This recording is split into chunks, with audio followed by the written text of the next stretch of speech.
Welcome to the We're Good podcast, where we are celebrating the everyday brilliance of people working toward a more positive world. If you're looking for the good that's taking place around you, you've come to the right place. This episode of the We're Good podcast is brought to you in partnership with the Community Foundation for Northern Virginia, an organization building a region that works for everyone. With deep local roots and mission-driven collaboration, they are making more possible across Northern Virginia. If you've been in your car today, made it to an appointment or the store, take a minute and think, what if I could no longer do that? The Shepherd Center of Fairfax-Burke is helping thousands of older adults who are no longer able to drive with that simple yet oh-so-vital task of transportation. Through volunteer drivers, this nonprofit is offering a lift as well as a lift in spirits. Today, you'll also hear about other programs to help older adults live independently and live lives that matter. Let's meet the incredible and compassionate people behind the wheel and the mission today on the We're Good podcast. Welcome back to the We're Good podcast. I'm Lee Ann Necessary Brownlee, your host, and we are excited today to be sharing an uplifting program that's taking place in the Northern Virginia region. Also, we are part of our Community Foundation for Northern Virginia partnership, and they are joining us today. It is the Shepherd Center of Fairfax-Burke. Thank you both for being here with us today. I want to do our introductions. Beth Kilgore-Robinson is the Executive Director, and Barry Wickersham is you are on the board. You are the Vice President of the Board of Directors and also a longtime volunteer. So we appreciate you being here today. Thank you for having us. Thank you. Thank you so much. Thank you for the opportunity. Well, we're so excited to be here. You are part of the Community Foundation for Northern Virginia's grantee program, and we're going to get into what that will mean for your organization. But for those who don't know, that you and I were talking about this, and I just want to start the podcast a little differently today. If people are driving, or if they have just come from an appointment or shopping or wherever, and they're thinking, okay, what if you couldn't do that? What if you could no longer drive? What would that mean for your life? And that is where the Shepherd Center got its foundation and began, right? Exactly, yes. So the Shepherd Center Fairfax-Burke is one of 5 Shepherd Centers in Northern Virginia. It is a national organization. We are all affiliates of what's called Aging Forward, and it's based in Kansas. So all of us do have different programs, but the one thing that we all do is provide free transportation to older adults. And when we say older adults, that is 50 and older. So that transportation can be short-term for someone who's having their eyes dilated, to having a dental procedure, or to something long-term where they are no longer able to drive. The doctor has said, you're not safe, which can be difficult for some people, but I think it's an opportunity for people to remain independent for as long as possible. And I love what you said, that for some people listening, they might say, that's a really sad time, but you flip the script, Beth.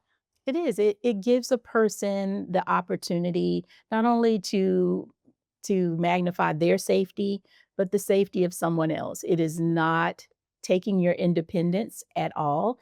It is, in fact, promoting your independence. If you have an accident, you don't want to be in an accident and laid up for months, years, where you could do something as easy as contacting the Shepherd Center and getting a ride through us. It's such a great thing. And of course, if they knew that the drivers were people like Barry, yes, they would be like, I am signing up right Exactly. now. Barry, thank you so much for being here. And I want to say first and foremost, thank you for all you've done. Can you share with us your journey? You have been a part of the Shepherd Center Fairfax-Burke since it began 18 years ago. From the beginning, actually 19, it was 2006 Wow. that we were incorporated. The transportation program commenced in the summer of 2007, and it continues today. We have, during that period of time, provided some 51,800 rides. Wow. And the figure that strikes me is 614,000 miles, which makes for several trips around the earth if you wanted to count that. So it's a measure, I think, of the impact and the value that it has provided to some 130 to 150 clients that we have at any one time. Some use this right away, some do it for safety's sake in the future. They're thinking ahead. Yes. Yeah, that's right. And you have just had such a wonderful experience. Can you share with us on a day-to-day basis, if people don't know, what's it like to be a volunteer driver? Now, I know you're on the board now and you're involved with a lot, but just take us back to driving and why did you decide to do this? Basically, it was to occupy your time once you retired, which I think has been the case with many of our drivers. They have retired from their career. They're living in Northern Virginia in a busy, active area. Um, and the motivation in most cases is I want to help others. I want to help improve my community. And by so caring for individuals, neighbors, as it were, um, they're really making a contribution to the lives of the riders because, as Beth just pointed out, many of them are housebound. And there's nothing more isolating than that. Even though there are new modern technologies that get things to your house that we didn't have 20 years ago, today the value of a driver showing up and saying hello and helping and driving and giving you a social interaction is, I think, quite invaluable. I think that's so important. It's that social interaction because Beth, this program, it is driving, but you have so many other things that are going on right now. Can you Yes. share with us just a few of those? I did want to add, Barry talked about the riders, but I often hear from our volunteer drivers that it is great socialization for them as well and keeps their mind occupied. So yes, in addition to driving, That's what you call a win-win. a win-win for That's a sure. win-win. Definitely, Or definitely, for sure. Most of our programs or all of our programs are geared towards eliminating or decreasing social isolation and Which promoting is what independence. Barry was talking about. Yes. Keeping people together. Together and active and engaged. And so we have several programs. Our most recent program is what's called T4G, Technology for Good, and it's tech tutoring. Students that we have partnered with from George Mason University, about 200 in the group. Wow. And they come once a month and provide one-on-one counseling or tech services, tech tutoring for some of our older adults. Oh, but that's so fun. And It is you fun. were telling me that that's also a win-win. Yes. Because that's intergenerational. Yes. Can you talk a little bit about that? And we want to say this program is right now just at the Shepherd Center. You're at Fairfax-Burke. Right. You In this kind of area. instituted this I did. because Yes. you're new. Yes. We're going to talk about your journey and Yeah. why you did this. Mhm. But why is that intergenerational so important? I wanted younger people and older adults to learn a little more about each other. I always say that older adults are the one population for me that can teach me something and that I can learn from. I have been through what younger adults have been through, but not lived a life that older adults have lived. So I wanted to bring those two populations together to have them educate each other and decrease some of the stereotypes they may have about each other. What are you seeing? Are you seeing some cool things? Some cool things when you see an older adult learn how to do talk to text or how to use Facebook and they're on with their grandkids, or when they find that they have the same favorite restaurant or they both like pizza. It is a great thing to see. I love that. Yeah. I love that. Beth, what brought you to the Shepherd Center? Wow. I knew Shepherd Center from my previous employment. We actually partnered with a different Shepherd Center in the area. And it was just, I thought the idea of what they brought to people who are socially isolated, who are lower income, was a great service that was offered. I am a social worker, a licensed clinical social worker. And so I wanted to step outside of the individual counseling one-on-one and go to something bigger where I felt I was giving back as well. And so here I am. Here you are. And it's been a year. A year. What have you seen in that year? Obviously, the tech program came about. What are some other observations? I really appreciate when you see or hear from some of the riders. From time to time, I'm also a driver, volunteer, and I like to go out, just take a drive every now and then and ask the clients we serve what they see, how they enjoy.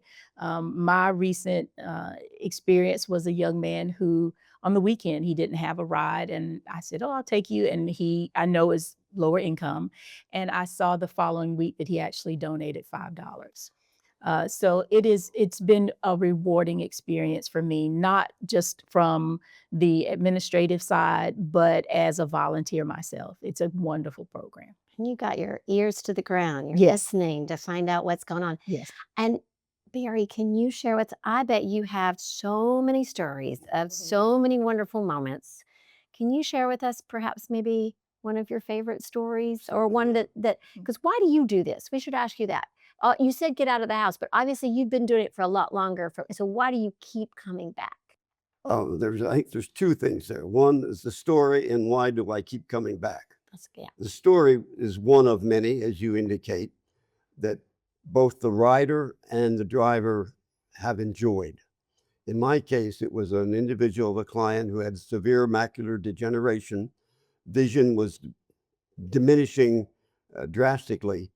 And I ended up taking this client every other week for probably 3 months. And it was a difficult time because her life was such that she needed to be the controller of the home with a disabled child. And after about 3 months, she called me and said, "You need to come into the office with me today," which was a bit unusual. The drivers normally take the person, wait around, and take them home. It's not just a one-way trip. In this case, I went to the office, and she introduced me to the ophthalmologist that had been treating her. And with big smiles on their faces, the doctor announced that she had stabilized the client's vision, and in fact, it was improving. And the client said, "Now, with that announcement, we're all going to hug." And as I said, we had a little upright pig pile grab group there in front of the office of the other patients, and it was some applause, and everybody was very pleased. And so, needless to say, the client was happy, grateful, expressing her appreciation, and that certainly made my endeavors and my support to her a more valuable and a more pleasurable experience for me. Now, why do you keep doing it? And this relates to both the drivers and the riders. And I'll use a term that I sort of made up, and I speak only for myself, but I think I represent other drivers, not only in transportation, but in some of our other programs. The transportation is somewhat unusual in that we have more one-on-one time, but nonetheless, the other programs, Friendly Callers and others, also have this kind of meaningful relationship and interaction. But what I've called is a circular caring continuum, C3, if that means anything. Love that. Circular caring continuum. And by that, I mean the driver is motivated for interest, care, wanting to support the community in some manner. Drives to the client's home, meets the client or the rider, and they exchange pleasantries. They sort of get to know each other a little bit by sharing their experiences. Takes the client, who is now happy because they're going to an appointment that they had made, which was important to them, in many cases for life-saving issues, mostly medical, 80% medical, 20% shopping. And the driver takes the client home to their residence and returns to his home. Both are caring. The driver caring because he or she is spending his time, his gas, his automobile. The client caring and thankful and expressing that quite often and regularly because of the service that they had received, that they could not have gotten, witness the absence of a driver's license. Right. That circle continues because the driver has the satisfaction, a sense of contribution. I did good. And so therefore, I'll take another ride. And so that's the continuation of this process of interacting. The joy of which the client and the driver share is sort of a lubricant that makes the process work very nicely. And we have some drivers, in fact, have driven as longer than I, but I did it for 16 years. Wow. And some do it 3 and 4 times a week. Wow. That is Hope amazing. that responds to your question. Oh, it's perfect. I love how Barry talks about joy, care, and this continuing part. It's not just usually a one and done type thing. Right. It's something you're building relationships with. Yes. And And that there's also, Mhm. you've got your friendly caller. So if people are listening, there's other ways to plug in. Can you Yes. share some of your other? I love Sure. friendly caller. I Yes. think that's so fun too. Can you share a little bit about So those? it's friendly caller, friendly visitor. It's the same program. Some people want calls and some want to call and to visit them in their homes. We have what's called handy helpers, which Barry is also part of. He's a handy kind of guy there and puts things away and builds things for us. Of course. So we Of course he does. Of course he does. so we have handy helpers. We also have what's called out and about. And that's just getting older adults out to do things that they may not want to do alone. Going to visit a mosque, going to a winery, going to a play, going to a show. We also have what is, we say chair yoga, but it is actually just regular yoga. So it's a virtual, which is probably our largest program simply because it is virtual. Oh, And that is 3 days a week, and it is also free, like our transportation. you can find that on your website. It's on our website. Okay. Okay. And That's then great. we have Lunch and Life. And it is just that. Lunch is provided by Davis Center, which is a local high school. And the students have differing abilities. And the school has a culinary arts program. And the students prepare the meals. And it's either education, a doctor, some type of entertainment, singing, guitar. And we do that every other month. And listening to Barry laugh. It must Yeah, be fun. he like- Got to be another thing that's got to be a lot of fun, right? Yep, that is fun. Yeah. That's so good. Mhm. And you've mentioned all these programs. Mhm. They don't run on, you need things for them to continue. Yes. Congratulations on being a community foundation for Northern Thank Virginia you. We're grantee. excited. What does that mean Mhm. for the Shepherd Center of Fairfax-Burke? For us, it is because we, outside of the county support, we depend on individual donations. And so having this grant truly means a lot for us. My goal is twofold. One is I cannot do my job and go out into the community and continue to recruit volunteers. So one goal is to have someone that is strictly recruiting volunteers for us. And then the second is that it will help us, and has helped us already, with getting the word out. A lot of people don't know about the Shepherd Centers. So we want to put our name back out to let people know who we are. So a lot of marketing that we ordinarily wouldn't be able to provide, a lot of volunteer recruitment that we couldn't, participating in events in the area where other organizations are recruiting for volunteers. So now we have a place at the table. And all of that because of the grant. And we are so grateful. That's wonderful. Yes. Yeah, because if you've got services and nobody knows you're there, Exactly. that's a problem. So that's another reason we're so glad you're on the podcast today, because you're definitely a we're good kind of place. We are just so excited. Mhm. Barry, if somebody was listening and you talked about that you've got the drivers and you also have the people that need the care. Can you share with someone, if they were listening, why this wonderful place works? Why it is so special? It gives the volunteer a purpose, a mission, something that very likely they may not have done in their career where they're helping others. In the career, you pay a little more focused on other issues than just helping and being considerate and supportive. So from the volunteer's point of view, you have the opportunity to have the sense of giving and the sense of appreciation from those who receive. And that appreciation isn't something that you just happen upon. It has to grow. You have to realize that it's important and sort of nurture it. And quite often, as I said, in careers, at least mine, you didn't really focus too much on the recipient and how they were feeling. You were there to do a mission, and it was that focus. And what was your career? It was primarily with the federal government. I started off as a high school teacher and a baseball coach, and discovered that wasn't enough money to sustain my interests and my desires.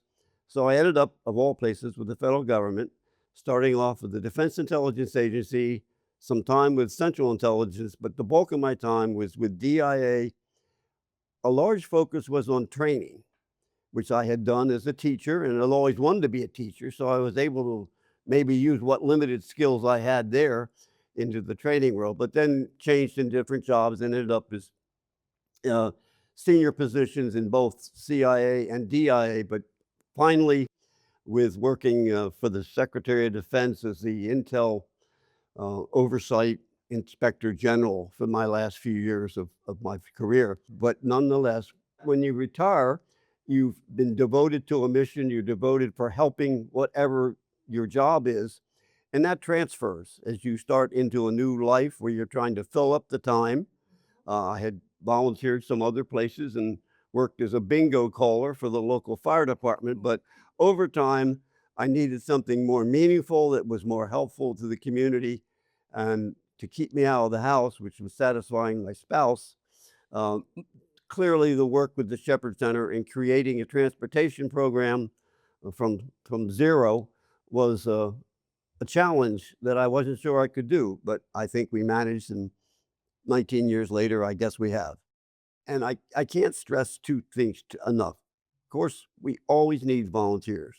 We are among the few Shepherd Centers in Northern Virginia who still take new clients. Several had stopped it temporarily, some have started up again, but volunteers are hard to come by. Yeah. There's so many other opportunities, so many other things to do legitimately that, we just have to compete, and the marketing and this contract grant will be so helpful in that regard that we improve our footprint, our standing, our marketing. Yeah. That's a major thing for us.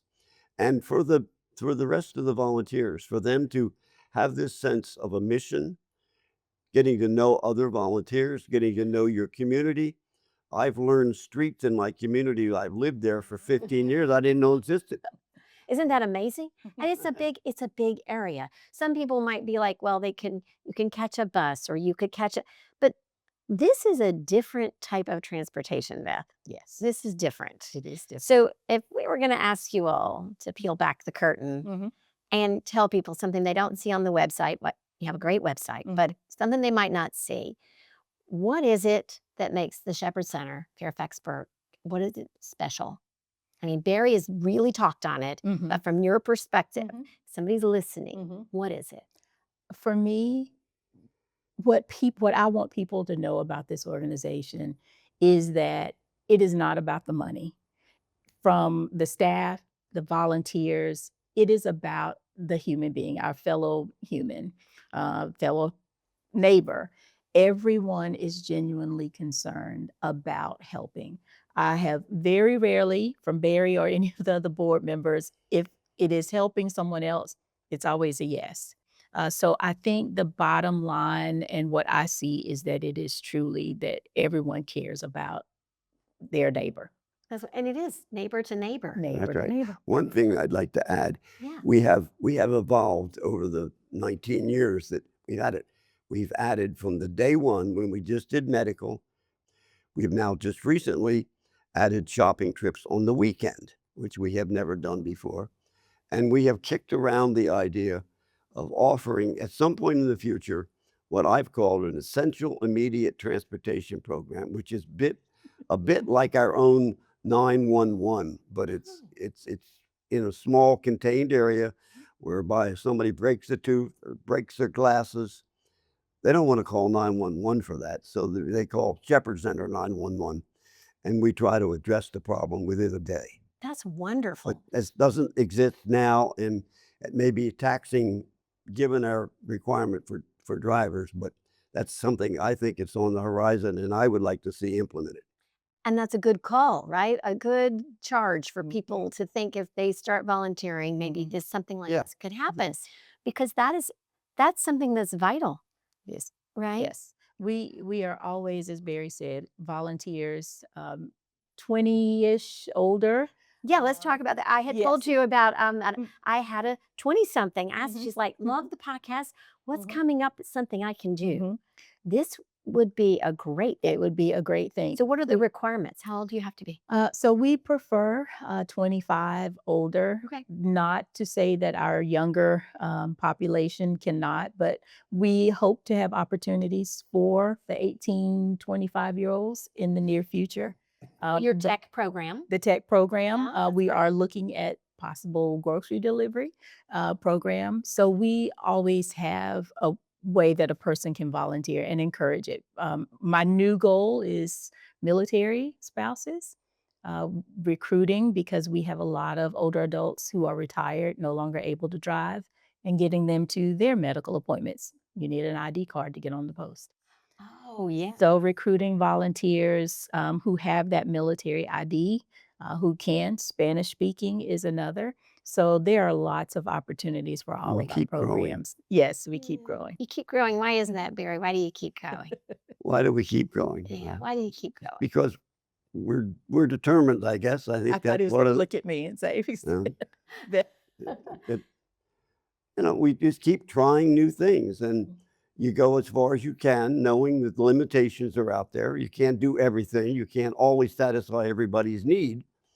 And we're fortunate because Fairfax County has a panoply of services that supplement what we do. But that's important because it's a large million-plus population that you have to do that. But And I think we continue to grow as well because the older adult population is growing. People are living longer, needing more services longer, and the needs of a baby boomer it's different from someone who is in their 80s or 90s. So we need You to. start at 50 We start at 50. that's right. Yes. It used to be 55. They Mhm. changed that. to Mhm. 50.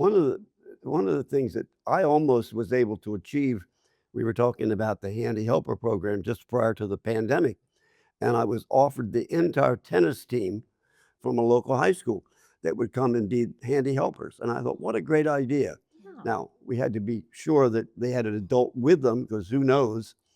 But turns out the pandemic intervened, so that never happened. But that's the kind of thing that we are open to if the opportunity presents itself.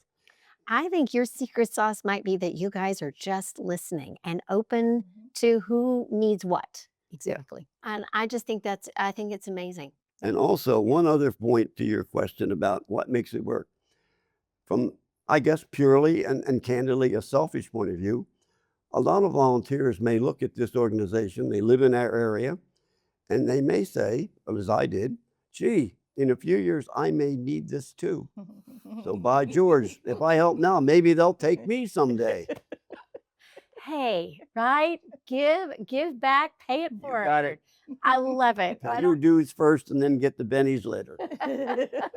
I love it. And I have loved this conversation. And we love what you're doing at the Shepherd Center. Thank you so much. Well, I can tell. Yes. Thank you so, so much. And we really appreciate you sharing.